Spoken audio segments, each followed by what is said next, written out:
All right, y'all. So the Holy Spirit is saying today, when I move, you move. Just like that. He said you have to be able to shift in this hour. What is a divine shift? It's a supernatural transition or paradigm shift initiated by God. It signifies moving from one spiritual, mental, or circumstantial state to a new one, aligning believers closer to his original design and purpose.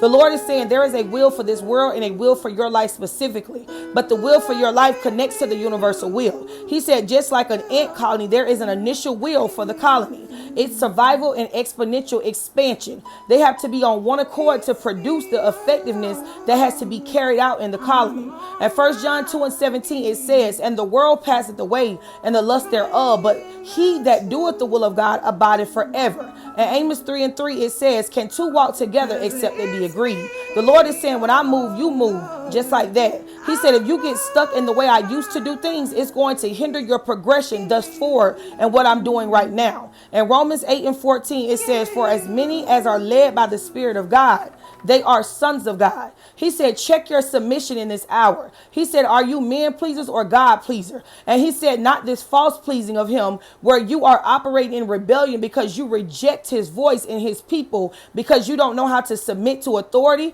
or you have a problem with who he chose to relate the message through. And in return, you don't want to submit. He said, no, you please me when you do what I said and even through who I said it to for you. He said, obedience produces submission. And 1 Samuel 15 and 23, it says, for the rebellion is as the sin of witchcraft, and stubbornness is as iniquity and idolatry. Because thou hast rejected the word of the Lord, he have also rejected you from being king.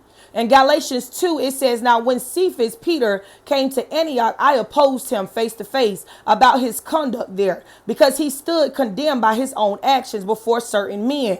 Came from James. He used to eat his meals with the Gentiles. But when the men from Jerusalem arrived, he began to withdraw and separate himself from the Gentile believers because he was afraid of those from the circumcision.